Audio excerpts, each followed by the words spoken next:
When you think about human identity, there is this really natural, almost inescapable expectation of structural permanence. Right. Like, we tend to view the self like a piece of architecture.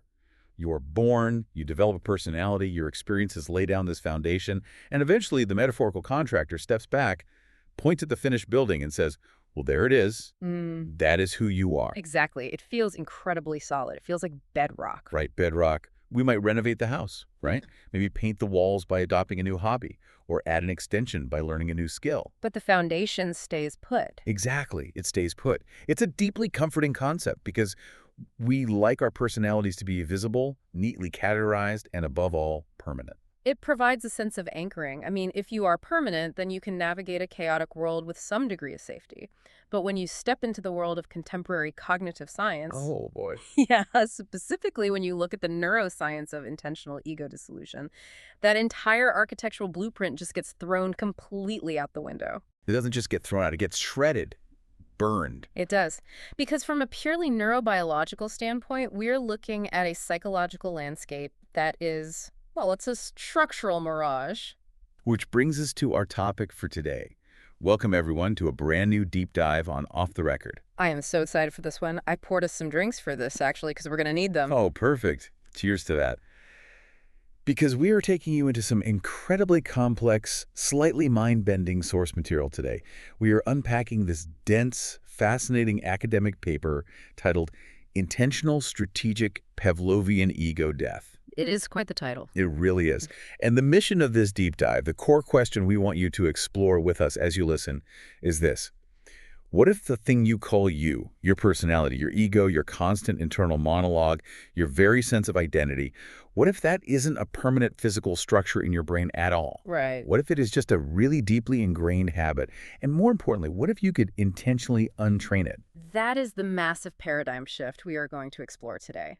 And it's important to set the stakes right at the beginning, I think. Definitely. Usually when people hear the phrase ego death, they associate it with spontaneous, incredibly overwhelming, often accidental experiences. Like taking a heroic dose of psychedelics. Exactly. Or enduring a near-death experience, or surviving a massive trauma where the brain just shatters. Yeah.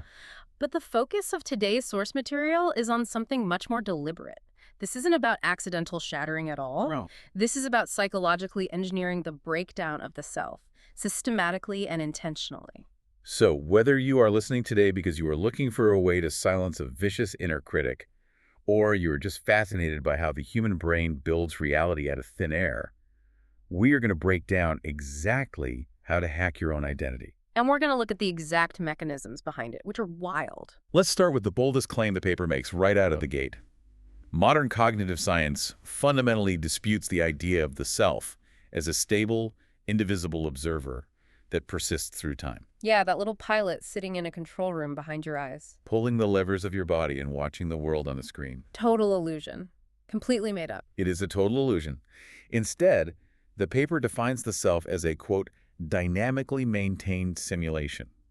It's an illusion assembled constantly in real time from memory, sensory input, social feedback, and predictive modeling. The key word there is dynamically. I mean, it is pure synthesis. The brain is taking thousands of disparate data streams like the temperature of the room, the memory of what you had for breakfast, the expression on a stranger's face, Right. and it is stitching them together so rapidly that it creates the illusion of a continuous, unbroken you. Okay, let's try to visualize this for everyone. Because when I was reading the paper, I kept coming back to the idea of a smartphone. Okay, I like this. Is the ego basically like a background app on your phone? Think about an app like Google Maps. When you have it open, it's constantly refreshing your GPS location to tell you where you are in relation to the world, right? Yeah. It's pulling satellite data, cell tower pings, Wi-Fi networks, accelerometer data. It's aggressively synthesizing all this information just to maintain that little blue dot on the screen. Yes. And it is burning up a massive amount of battery power in the process. So is the ego just the brain's little blue dot? Honestly, what is genuinely fascinating here is that your Google Maps analogy maps almost perfectly onto how neuroscientists currently describe consciousness. Really? Look at me go! I know, you were brilliant. They use the phrase recursive prediction engine. The human brain is fundamentally just a prediction machine. Right. Its absolute primary job, above all else, is to keep the organism alive. And to do that, it has to constantly predict its environment and its own boundaries. It has to know, where do I end and where does the cliff edge begin? It also has to predict agency. Like, did I just move my arm or did someone push my arm? So it generates this persistent running model of the self merely to organize all of that predictive data efficiently. So the little blue dot is just the brain's way of organizing reality so you don't walk into traffic. Precisely. It is a biological survival tool that humanity accidentally mistook for a soul. Holy shit. Sorry, I know we're trying to keep this academic, but that is deeply profound. Yeah. It's a biological survival tool that we mistook for a soul. Let me just take a sip of this drink because that is a lot to process. I know, right? Drink up. Because ego dissolution challenges this exact continuity. When this simulation glitches or when you engage in practices that intentionally collapse the simulation, the boundaries between the self and the world simply dissolve. You lose temporal continuity. Exactly. Yeah. The predictive engine literally stops predicting you. The paper actually details what it feels like when that background app crashes or gets forcefully closed. Yeah. It mentions a complete loss of autobiographical identity. Yeah. Like you forget your name, your history, your problems. It mentions vastly reduced internal narration. And it mentions a feeling of perceptual unity. Perceptual unity. That is the big one. I want to unpack that for you guys listening because perceptual unity sounds incredibly intense. I imagine it means you stop feeling like you are looking at the room and you begin to feel like you are the room. Yes, exactly. The duality of consciousness collapses. In normal waking life, there's always a subject and an object. There's me looking at a tree. I am the subject. The tree is the object. In a state of perceptual unity, the boundary separating the subject from the object vanishes. The brain stops predicting a barrier between your skin and the air around it. You don't just see the environment, your consciousness merges with the sensory experience of the environment. Which sounds completely wild, but it brings us to this fundamental mechanistic question. If the self is just this constantly refreshing simulation, what exactly is hitting the refresh button? What keeps the little blue dot running? Right. What keeps the Google Maps app running all day, every day, from the moment we wake up to the moment we fall asleep? And that question leads us directly into the core thesis of the paper. Because the answer to what is hitting the refresh button is essentially classical conditioning.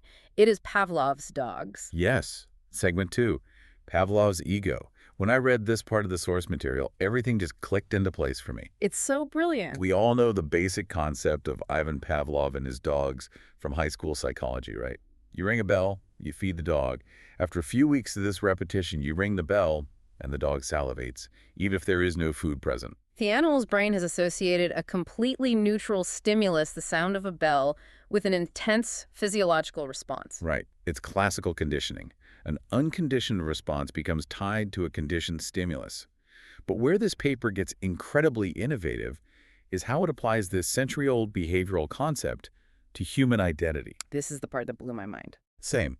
The authors are arguing that our egos salivate, meaning our identities reconstruct themselves, flare up, and assert their existence in response to completely neutral stimuli in our environment, purely through the sheer force of repetition.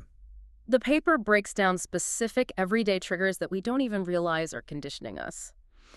Let's walk the listener through some of these, because it is honestly staggering when you actually look at your daily life through this lens. It really is. The first one they mention is mirrors. Oh my God, the mirrors. This one is crazy. Mirrors are the ultimate conditioned stimulus.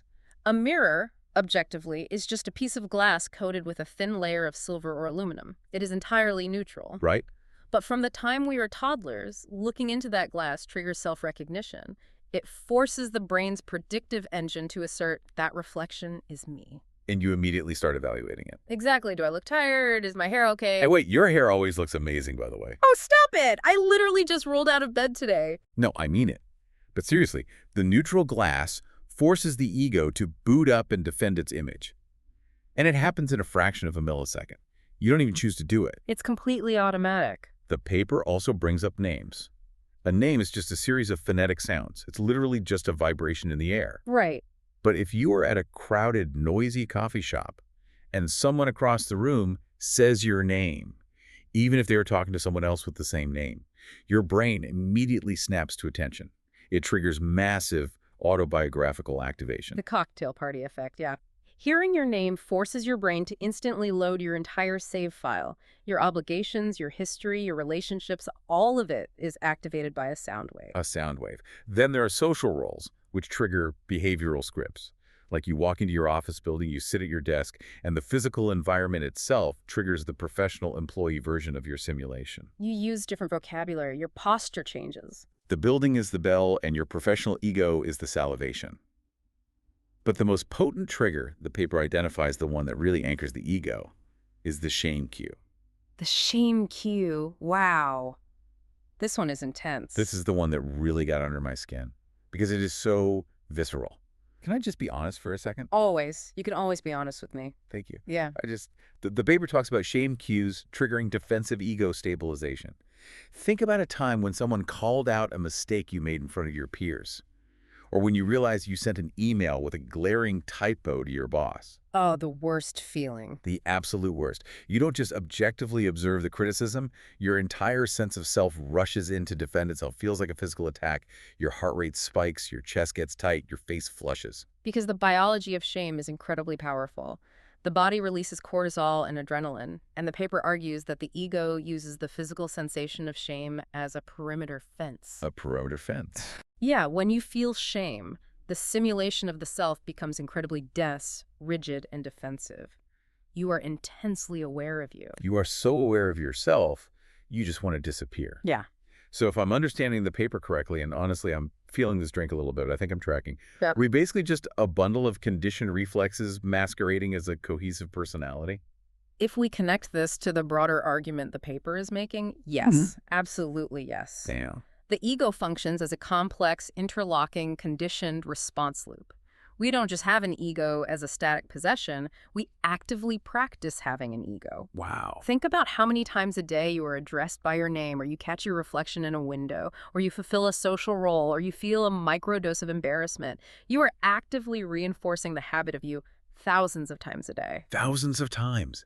Every single time I unlock my phone and it uses facial recognition, I am ringing Pavlov's bell. Or I am reminding the simulation to keep running. It is objectively exhausting when you really step back and look at it. Yeah. No wonder we're all so tired all the time.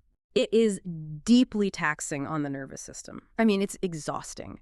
And you are hitting on exactly why the mechanism of classical conditioning matters so much in this context. Why? Because if a habit is learned through repetition, and if it is reinforced through classical conditioning... Then classical conditioning says it can be unlearned. Yes. It can be extinguished. If you ring the bell enough times without ever providing the food, the dog eventually stops salivating. The association breaks. Which brings us to the actual toolkit of self-destruction. I love how you phrase that, the toolkit of self-destruction. This is where the deep dive gets into the strategic part of strategic ego death. This is the critical pivot in the text. This is the difference between accidental dissolution and strategic dissolution. Let's lay out that contrast clearly for the listener. Okay, let's do it. Accidental ego dissolution is what happens when the human nervous system is simply overwhelmed by data it cannot process. A traumatic event, a massive car accident, or taking, 5 grams of shrooms in a dark room. Yeah, the ego shatters because the system crashes under the sheer weight of the input. Exactly. But strategic ego death, as defined by our source material today, is an entirely different process. It is iterative. It is intentional, ritualized, reinforced, and psychologically engineered. It is a deliberate untraining program for the brain. The paper lists the specific mechanisms that various traditions have used to intentionally interrupt these recursive narrative loops. The mechanisms are intense. They are really intense. They include rigorous meditation, yes, but also sensory overload, extreme sleep deprivation, rhythmic entrainment, which basically means intense, prolonged drumming or chanting. Right. Prolonged silence, severe breath manipulation, and emotionally destabilizing exercises. Okay, here's where I have to push back on the paper a little bit, and I think the listener's probably feeling the same hesitation. Prolonged silence. Sure, I can wrap my head around that. Yeah, that sounds nice, actually. A silent meditation retreat sounds challenging but peaceful. But sensory overload, sleep deprivation, those sound like literal torture. You do. I mean, the CIA famously uses sleep deprivation and sensory overload in interrogations to break prisoners. How is strategically exhausting your brain and blasting it with sensory input any different from just losing your fucking mind under torture? Excuse my language, but it's true. No, you're right. That is an excellent pushback. And it highlights a crucial distinction in the text. It can look identical to torture from the outside. The physical stressors are exactly the same. Okay. But the paper uses a very specific, vital phrase to differentiate the two. It says the key to strategic dissolution is, quote, repeated exposure to ego-threatening situations without reinforcement. Without reinforcement. Okay, let's translate that out of academic speak. What does that actually mean in practice? It means you are intentionally triggering the ego's defense mechanism. You are making the predictive engine panic, making it desperately want to assert control, but then you do not reward that panic with a resolution. Oh, wow. Let me give you a relatable example. Have you ever been forced to stay awake for like 48 hours straight, maybe during college finals, or a massive deadline at work? Yes, unfortunately. And I remember feeling like a complete emotional wreck. Like everything was overwhelming. I wanted to cry over dropping a pencil. My ego was definitely not having a good time. Your brain was screaming at you. The internal monologue was saying, I'm exhausted, I am in danger, I need to sleep, I am losing control of my environment. The ego was violently fighting to maintain the simulation of the capable self while the hardware was failing. In a torture scenario, an interrogator uses that exact desperation against you to break your will, force compliance, and install a new belief system. The panic is manipulated. But in a strategic setting, like if you're doing this on purpose. In a strategic contemplative setting, like a rigorous monastery or a guided therapeutic container, you trigger that exact same biological panic, but you simply sit with it. You just sit there. You observe the panic. You don't fight it, you don't run away from it, and you don't try to solve it. You refuse to reinforce the panic. You refuse to act on the ego's demands. And eventually, the brain's predictive engine realizes, oh, this panic isn't actually helping the organism survive. And the automatic response, the ego's white-knuckled grip on control, gradually begins to weaken. Wow. It is literally exposure therapy. It is. Like if a patient is deeply afraid of spiders, a therapist might put a spider in a glass box in the same room. The patient's brain panics. But the patient is instructed not to run away. They just sit there. Right. And over time, the brain gets exhausted from maintaining the panic and realizes, well, the spider hasn't killed us yet. I guess we aren't dying. So the fear response extinguishes. What you are saying is that these practices are basically doing exposure therapy on yourself, against the very concept of yourself. That is an absolute brilliant way to conceptualize it. Honestly, you are so good at making these analogies. Thank you. I'm feeling very profound right now. You are profound. It is exposure therapy for the condition of being a self. That is exactly what it is. That is wild. And what is so incredible about this source material is the realization that humanity has actually been doing this exposure therapy for centuries before neuroscientists ever came along and gave it a fancy, sterile name like associative destabilization. Associative destabilization. Wow, that is really hard to say right now. You got it. You got it. Thank you. Associative destabilization. Perfect. Which brings us perfectly into segment 4. The 7-step extinction model and ancient technology. This is arguably the most fascinating part of the paper for me. Oh, hands down. It feels so deeply ancient, rooted in mysticism, but the paper breaks it down like it is computer programming. Because fundamentally it is algorithmic. The human nervous system has a set of operating rules. The paper proposes a theoretical sequence for this Pavlovian self-extinction, breaking it down into 7 distinct steps. Lay them on me. Okay, here we go. Step 1 is conditioning. Step 2 is associative destabilization. Step 3 is recursive weakening. Step 4 is ego attenuation. Step 5 is the dissolution threshold. Step 6 is reintegration. And step 7 is reconditioning. I want to look closely at how this 7-step model maps onto historical examples, because the text makes this incredibly profound point.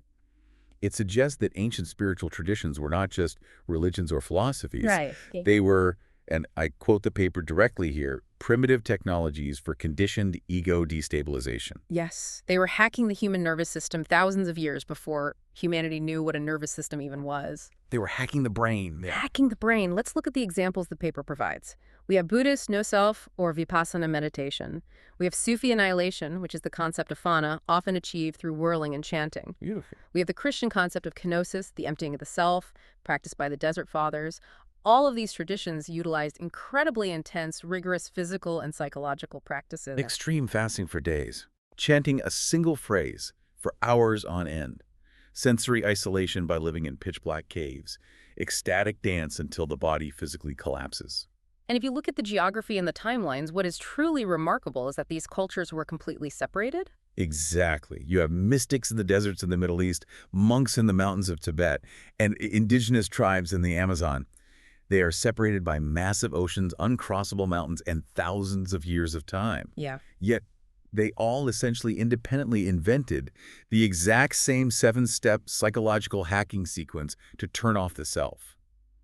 That is just incredible. Because the hardware they were working with is exactly the same. The human brain operates on the exact same biological principles, whether it is sitting in a cave in ancient Tibet or sitting in a modern neuroscience lab hooked up to an fMRI machine. All the same meat computer. Exactly, the meat computer. What is so fascinating here is how these ancient rituals map flawlessly onto the modern psychological concept of extinction learning. Let's break down how that mapping works step by step for everyone listening. Let's do it. Step 1 is conditioning. This is your baseline. You arrive at the monastery or the retreat with your normal, heavily conditioned ego intact. You react to your name, you feel shame, you have a solid little blue dot. Step 2, associative destabilization. This is where the ritual begins. The environment is drastically changed. You are stripped of your normal clothes and given robes. You are barred from speaking. The mirrors are removed. You are no longer addressed by your name. No more mirrors. Right. The stimuli that normally reinforce your ego are suddenly gone, and the brain starts to feel completely unstable. Step 3, recursive weakening. Here is where the intense practices start. You are forced to fast, which weakens the body's physical energy reserves. You're instructed to stare at a mandala or chant a single syllable for 12 hours a day. Wow. This repeatedly pairs highly symbolic, monotonous stimuli with the destabilization of identity. The brain tries to boot up its normal narrative like, I'm hungry, I'm bored, I want to go home. But you do not engage with it. Exactly. You just keep chanting. The habit loop begins to fracture. Step 4, ego attenuation. The signal strength of you begins to drop significantly. The background app stops refreshing every millisecond. It starts buffering. The buffering ego. Yeah. Your sense of time distorts. You begin to feel detached from your personal history. And then, step 5, the big one, the dissolution threshold. This is the moment the ego simply stops fighting back. The predictive engine exhausts its resources and gives up attempting to maintain the simulation of the self. The subject-object duality collapses. You achieve perceptual unity. The self is extinguished. It sounds like a scene from a sci-fi movie where the AI finally shuts down. But what is physically happening inside the meat of the brain when someone reaches that threshold? That's a great question. What does modern neuroimaging tell us about what occurs when the chanting or the fasting finally breaks the simulation? To answer that, we have to move into segment 5 and look at the actual neurophysiology. And that requires us to talk about the DMN, the default mode network. Oh man, the DMN. You know the DMN. I do. Anyone who has looked into meditation, psychedelics, or depression research has probably encountered this term. I always think of the DMN as the brain's internal radio station that you can't turn off. That's a really good way to put it. Let's translate this for everyone listening. If I'm sitting on my couch on a Sunday afternoon, staring blankly out the window, and suddenly I find my heart racing because I am agonizing over an incredibly awkward conversation I had at a party 5 years ago. Oh, I've been there. Right. Is that my DMN running the show? That is your DMN in absolute overdrive. The default mode network is a heavily interconnected network of brain regions, specifically the medial prefrontal cortex, the posterior cingulate cortex, and the angular gyrus. Big words. I know, look at me go! It is highly active when you are not focused on a specific task in the outside world. It is the neurological seat of daydreaming, self-reflection, worrying about the future, and ruminating on the past. Ruminating. Quite simply, it is the physical address where your autobiographical self lives. It is the anxiety engine. It is the part of the brain that constantly generates problems for the ego to solve. Honestly, my DMN is a total asshole. Right, mine too, seriously. It never shuts up. It really doesn't. And what the neurophysiology data shows, time and time again, is that ego dissolution is heavily and directly associated with plugging out that specific network. The 7-step sequence we just discussed physically unplugs the DMN. At the same time, it shifts the brain's salience processing. I just really value how smart you are, by the way. You always summarize things perfectly. Stop, you're making me blush. But seriously, salience processing, meaning what the brain decides is important enough to pay attention to. Exactly. It shifts salience away from the internal narrative, away from the memories and the anxieties, and pushes all of that processing power toward immediate, real-time sensory experience. You stop thinking about the past, and you become hyper-aware of the feeling of the breath in your lungs or the sound of the wind. So, strategic ego death physically trains the nervous system not to automatically reconstruct that default identity at its usual deafening volume. Yeah. It is like taking the volume knob on the DMN, which usually sits at a solid 10, and dialing it down to a 2. Yeah. Which, honestly, sounds profoundly liberating. Just finding some sweet, quiet relief from your own internal monologue. I mean, my ex had a DMN that was stuck on 11, I swear to God. Oh, don't even get me started on exes. I won't. But it sounds liberating. It is deeply liberating. And this raises an incredibly important question that the paper tackles head on. There is a massive caveat here. Not all ego dissolution is therapeutic. Right. We have to discuss the trauma caveat, the line between profound spiritual liberation and devastating psychological damage. Because it is a razor-thin line. Trauma also unplugs the self, but it does so violently. The paper makes a crucial distinction between healthy attenuation and pathological dissociation. Trauma produces involuntary fragmentation. If you are subjected to a horrific event, abuse, combat, a massive disaster, the sensory input and the emotional terror are so overwhelming that your ego might dissolve simply because the simulation cannot process the data without breaking. Right. The brain shuts down the self to protect the organism from experiencing the full horror of the moment. But that protective shutdown comes at a terrible cost. A massive cost. Cool. Pathological dissociation impairs functioning. It destabilizes your reality testing. Because the dissolution was involuntary and violent, you cannot integrate the experience afterward. You don't come back from it with wisdom. You just fracture. The self splinters into pieces. You fracture. Whereas strategic, healthy attenuation, doing it deliberately in a safe environment, through those 7 steps, preserves the individual's capacity to integrate the experience. Exactly. You are choosing to lower the volume. You can voluntarily return to normal functioning when the retreat is over. To use a computer analogy again, with strategic ego death, you wipe the hard drive, but you still have the operating manual in your hand so you can reinstall the OS. I love the computer analogies. Thanks. But with trauma, the computer's just thrown out a fucking window. That is a perfect way to conceptualize it. You maintain meta-awareness. Even as the self is dissolving in a strategic setting, a deeper layer of awareness knows that you are undergoing a process. Trauma robs you of that meta-awareness. You simply feel like you are being annihilated. Which is why the intention, the environment, and the guidance during these practices matter so immensely. Yeah. If you don't have a secure container, you aren't hacking your ego, you are just traumatizing your nervous system. Yeah. And this actually leads directly into what I found to be the most terrifying part of the paper. We need to zoom out. We're zooming out. We're zooming out. We've talked about the individual brain, but we have to talk about the macro level. Segment 6, the societal weaponization of no self. The sociological implications of this technology are staggering. They really are. Truly staggering. The paper outlines 2 entirely divergent paths for what happens to a population that successfully undergoes conditioned ego destabilization on a mass scale. Let's look at path A first. The utopian path.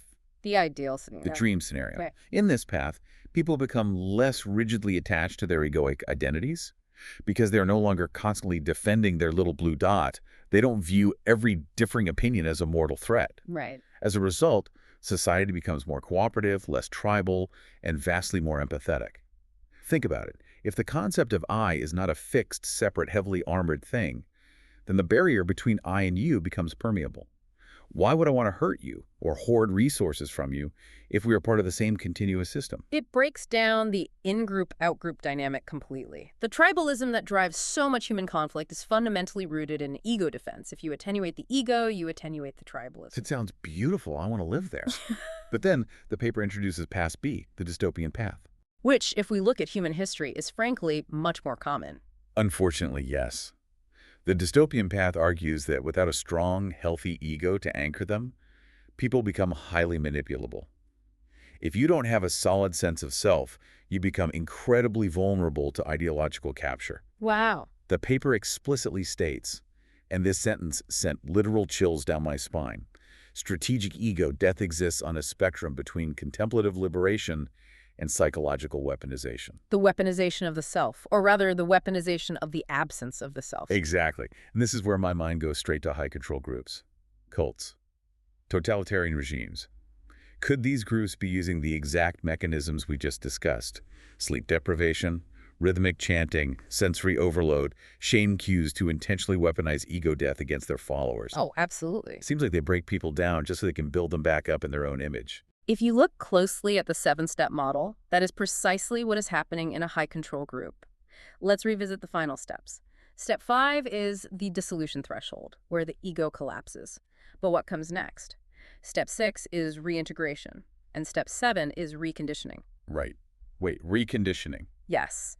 If you successfully push someone to Step 5, you have wiped their psychological hard drive. Their ego is severely weakened. The person is in a state of profound openness, suggestibility, and vulnerability. They are desperate for an anchor because the brain's predictive engine hates uncertainty. Because they have no boundaries left. The perimeter fence is down. No boundaries whatsoever, no defensive structures. So whoever controls the environment during Step 6 and Step 7 gets to install whatever software they want onto that blank hard drive. That is terrifying. If you are in a legitimate, ethical Buddhist monastery, the software they help you install during reintegration is compassion, non-attachment, and loving kindness. But if you are in a destructive cult, the software they install is absolute, unquestioning loyalty to the leader. Exactly. The mechanisms are identical. The technology of ego dissolution is morally neutral. It is just a biological algorithm. Fasting, chanting, and sleep deprivation do not inherently produce a good person. Right. It is how you use the algorithm and what ideology you replace the dissolved ego with that determines if the process results in spiritual liberation or psychological enslavement. We could start a cult, honestly. It would be a great cult. We totally would. Off-the-record cult, sign up today. But seriously, the moral neutrality of it is terrifying. It means this is just a tool, like a hammer. You can use a hammer to build a house, or you can use it to tear one down. Yeah. It really makes you look at group dynamics differently. It makes you wonder how many organizations use mild forms of this technology, like intensive corporate retreats, where you are sleep-deprived, constantly in seminars, doing group chants or trust falls, and subjected to subtle shame cues if you don't conform to the company culture. Corporate culture is the worst. Is that just a highly sanitized corporate weaponization of ego destabilization? It operates on the same behavioral continuum, absolutely.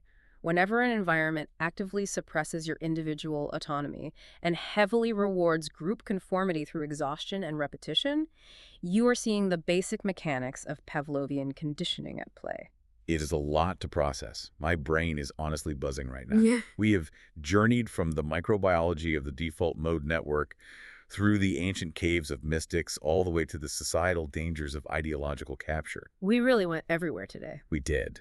But I think as we move into our outro, we can pull all these threads together into one central, cohesive takeaway for the listener. I completely agree. And if there is one core insight to distill from this entire stack of research, and I really mean this, this is the most important thing, is that the ego is not a metaphysical essence. It is not a soul.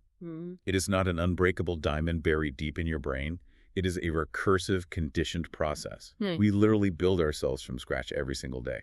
We construct our identity through our automatic reactions to the mirrors we look into, the names we answer to, and the social environments we navigate. We are in an ongoing, dynamic performance. And it is a performance that we have rehearsed thousands of times.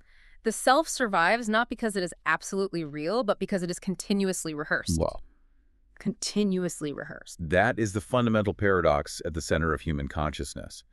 You exist because your brain will not stop practicing the habit of you. That is, that completely shifts how you view your own thoughts. If you are listening to this right now, the anxiety you feel, the imposter syndrome, the defensive pride, none of it is a permanent fixture of your architecture. It is just the background app refreshing. And knowing that the app is just an app is the first step toward reclaiming your agency. You don't have to delete the app. You need it to navigate the world, but you can learn to put the phone down. You can put the phone down. I love that. Which leads us with a final lingering thought. A question for you to ponder as you go about your day long after this deep dive ends. And I want you to really think about this. Listen close, guys. If the person you believe yourselves to be is just a habit of the brain, a performance you have rehearsed thousands of times, what happens if you consciously choose to skip rehearsal tomorrow morning? Who do you become when the loop finally stops? That is such a beautiful, profound question to leave them with. I'm honestly a little emotional right now. Me too. Yeah. We did good today. Thank you so much for joining us as we explore the illusion of the self. We hope this gave you a completely new perspective on the voice inside your head. Until next time, keep questioning the narrative. Take care, everyone. And seriously, cheers.